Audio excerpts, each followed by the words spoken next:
Video हमने देखा था जिसमें हमने देखा था कि फर्स्ट वर्ल्ड वॉर खत्म होने के बाद किस तरह से वर्साई की पीस ट्रीटी होती है, पीस ट्रीटी ऑफ वर्साई देखा था, उसके प्रोविजंस को देखा था कि उसमें कौन कौन से प्रोविजंस थे। और उसके बाद हमने ये देखा था कि किस तरह से जो वाइमर रिपब्लिक है इससे लोग घृणा करते थे, जर्मनी की जनता इससे उतना जितना इसको मिलना चाहिए था वेलकम उतना नहीं हुआ। और एक दूसरा तरह का माहौल जर्मनी में बनने लगा था। जर्मनी और यूरोप की जो साइकोलॉजिकली और इकोनॉमिकली जो स्थिति थी वो पूरी तरह से बदल चुकी थी। अब समाज में सिविलियन से ज़्यादा सोल्जर का महत्व बढ़ गया था और लोग बदला चाहते थे, है ना, कि जो एलाइज यानी कि मित्र राष्ट्रों ने जो जर्मनी के साथ वर्साई में जो दुर्व्यवहार किया है, जो अपमान किया है, वो उसका बदला चाहते थे। राष्ट्रीय सम्मान की भावना लोगों के अंदर काफी भर गई थी और सब लोग राष्ट्रीय सम्मान को वापस लाना चाहते थे। जो इस टॉपिक है, आज का जो टॉपिक है, उसमें हम लोग ये पढ़ेंगे कि जिस तरह से कि समाज बदल रहा था उस तरह से पॉलिटिकल रेडिकलिज्म भी हो रहा था, यानी कि राजनीतिक रूप से भी जर्मनी बदल रहा था, यूरोप में बदलाव आ रहा था। रेडिकलिज्म मतलब होता है कि चेंज, जो तुरंत चेंज चाहता है, रेडिकलिज्म। पॉलिटिकल रेडिकलिज्म का माहौल तैयार हो रहा था। वाइमर रिपब्लिक वर्सेस स्पार्टसिस्ट लीग, दोनों को जानना अभी हमको। वाइमर रिपब्लिक को जानते हैं, ये भी जानते हैं कि वाइमर रिपब्लिक को जर्मनी के कोई लोग पसंद नहीं करते थे, ठीक है। और उसी के अगेंस्ट में एक दूसरी राजनीतिक शक्ति तैयार हो रही थी जर्मनी में, जो था स्पार्टसिस्ट लीग, ठीक है। स्पार्टसिस्ट लीग क्या था, इसके बारे में जानते हैं कि group on pattern on Bolshevik revolution in Russia. Russia में एक रिवॉल्यूशन हुआ था, अभी आपका चैप्टर 2 है सिविक्स हिस्ट्री में, जो इस बार नहीं पढ़ना है। तो बोल्शेविक जो क्रांति हुई थी रूस में, कम्युनिस्ट बेस्ड वहां गवर्नमेंट बना था। और कम्युनिस्ट में क्या खासियत होती है कि सेंट्रलाइज प्लान बनता है, केंद्र के पास पूरा पावर रहता है और वो जो चाहता है, वो जिस तरह से चाहता है वो वही करता है। तो उसी तरह का government demanding Soviet style government, ये स्पार्टसिस्ट लीग के जो लोग थे वो डिमांडिंग सोवियत स्टाइल गवर्नमेंट चाह रहे थे जर्मनी में, ठीक है। तो यहाँ है कि वाइमर रिपब्लिक एक धारा अलग है जो डेमोक्रेटिक बेस पे चल रहा है, और ये दूसरा जो है स्पार्टसिस्ट लीग, ये कम्युनिस्ट बेस लाना चाहता है। Weimar republic oppose this, Weimar republic ने इसका अपोज किया कि नहीं, यहाँ पे डेमोक्रेसी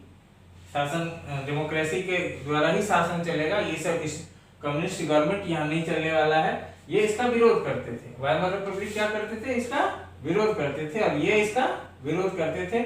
और ये लोग तो एग्रेसिव थे, ये वाइमर रिपब्लिक पे अटैक वगैरह भी करते थे। हमने जैसा कि पिछले वीडियो में बताया था कि वाइमर रिपब्लिक के जो मेंबर्स थे उस पर अटैक वगैरह होता था, ये बहुत कॉमन बात हो गई थी वहां। तो ये स्पार्टसिस्ट लोग शासन को बदलना चाह रहे थे जर्मनी में, कि डेमोक्रेसी वगैरह से यहाँ काम चलने वाला नहीं है जर्मनी में, ये इनका मानना था। यहाँ एग्रेसिव चाहिए, एक आदमी के हाथ में पावर रहेगा तब वो डिसीजन ले सकेगा और तब वो बदला ले सकेगा, ठीक है। तो जर्मनी की पूरी विचारधारा बदल रही थी, डेमोक्रेसी से लोगों का विश्वास उठ गया था। लेकिन वाइमर रिपब्लिक के जो लोग थे, इसमें 2-3 लोग थे, जैसे कि सोशलिस्ट थे, कैथोलिक चर्च वाले थे और डेमोक्रेट्स थे। ये लोग इसको सपोर्ट कर रहे थे, वाइमर रिपब्लिक को। तो इसमें जानते हैं कि वाइमर रिपब्लिक में जो डेमोक्रेट्स थे वो कौन थे, डेमोक्रेसी में विश्वास रखने वाला।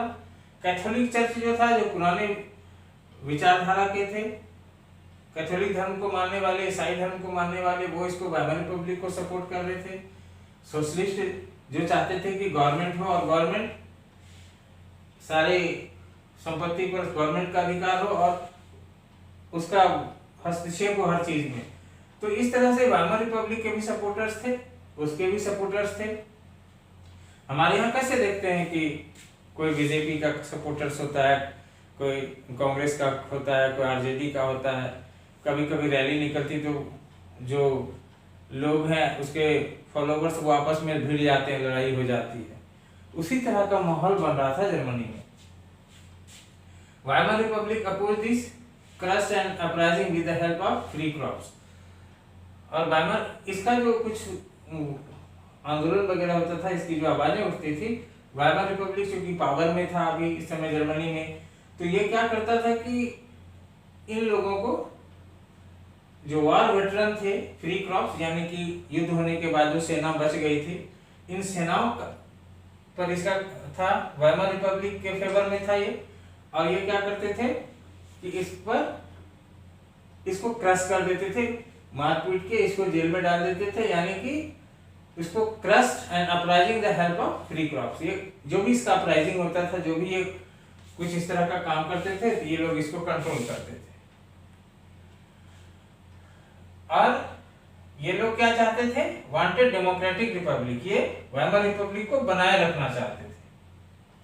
और इससे क्या होता था, एक वाइमर रिपब्लिक को बनाए रखना चाहते थे, कुछ लोग स्पार्टसिस्ट लीग को बनाए रखना चाहते थे। और इसमें क्या होता था, इसमें हमेशा लड़ाई होते रहता था, है ना। इस दोनों में क्या होता था, लड़ाई होने लगता था, क्लैश होते रहता था, clash between socialist and communist. ये लोग वाला सोशलिस्ट था, उधर वाला कम्युनिस्ट था विचारधारा के, और दोनों में झगड़ा होता था। बाद में इसी स्पार्टसिस्ट लीग ने later founded communist party of Germany. Germany में इन्हीं स्पार्टसिस्ट लीग के लोगों ने कम्युनिस्ट पार्टी का स्थापना किया था जर्मनी में। अब यहाँ पे आपने तो सुना होगा कि जब दो पार्टी लड़ रहा होता है तो तीसरा उसमें फायदा उठा लेता है।